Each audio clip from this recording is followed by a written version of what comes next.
and today we're going to work on the bike because I've got,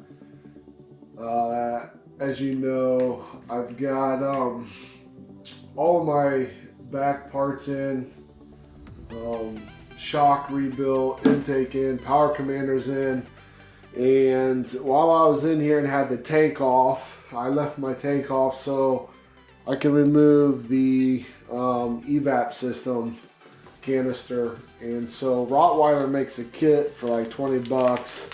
It's a pretty basic kit. It's just a dongle to replace this, a little screw to go in this hose here on the back, and then this is to make a new vent line up to the tank that feeds down into here. Since we're going to remove this, this is going to drain. So let's get started. So the first steps are to remove this hose and then use the supplied block off screw and just put that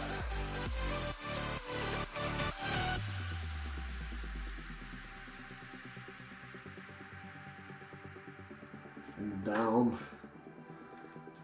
Yeah, we'll just feed it down right to here.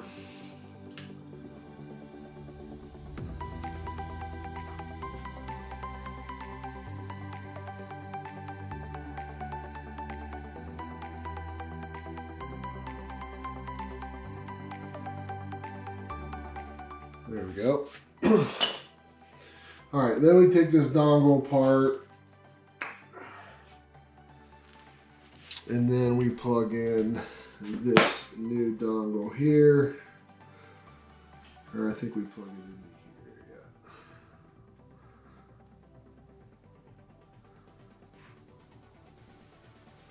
yeah. Okay, next we're going to remove this canister here.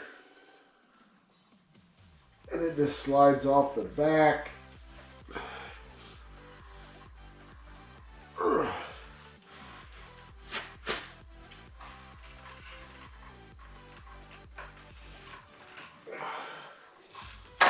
Ouch. Ouch. Took some skin off the old finger right there. That was nice. Hey. Okay. And then we gotta follow this hose down and remove it from the canister. I'm gonna unplug it so I don't need to cut zip ties as much, and then I'm just gonna pull it down while I'm bleeding everywhere.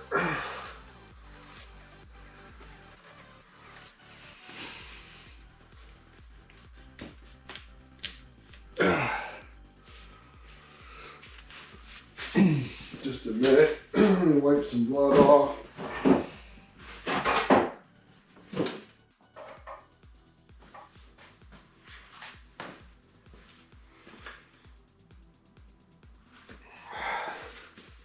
Weird spot to get a cut. Okay. I'm just gonna leave that hanging because we are gonna remove this whole canister system. I believe I gotta take some screws off of the back side.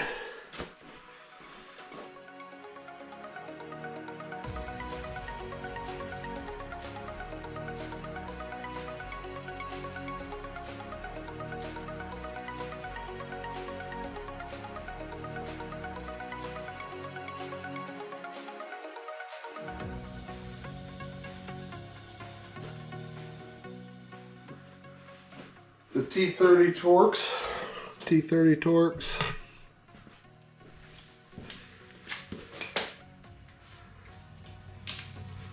Here's the whole canister system.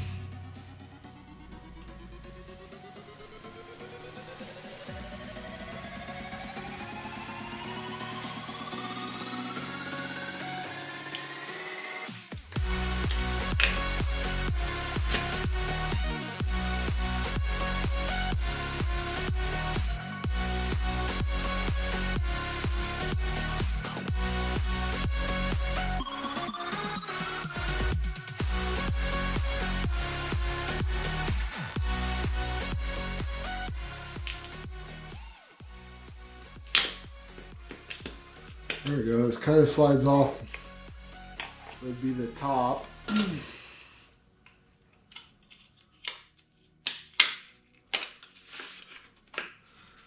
Here we go.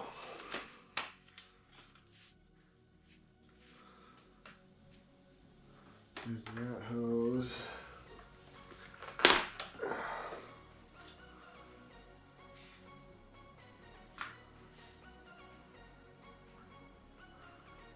Wow, that's not good.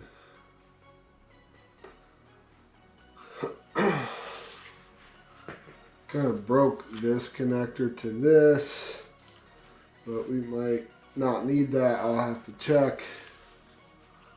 Other people took this bracket off right here that connects to the motor. I think I'm gonna leave that on for now. Yeah, I might save a pound or two or whatever, but it holds the horn up here, the horn bracket, and I think it's like enough extra safety thing for me. Plus, it gives me a spot to zip tie everything around this, the hoses and such. So the kit provides this little connector for hoses. So I'm going to connect this long hose to the drain hose, which then hooks into, there's a little side cover for the tank that has a plug. It's like a drainage plug that I think we're just going to end up cutting this.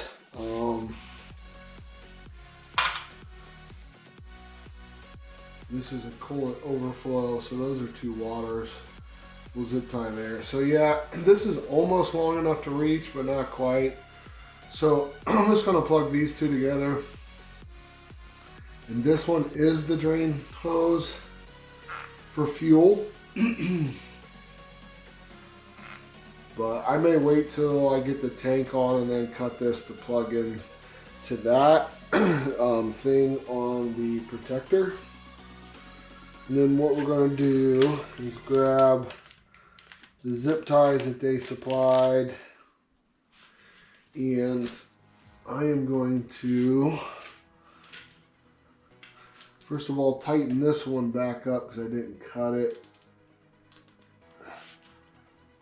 So that's there.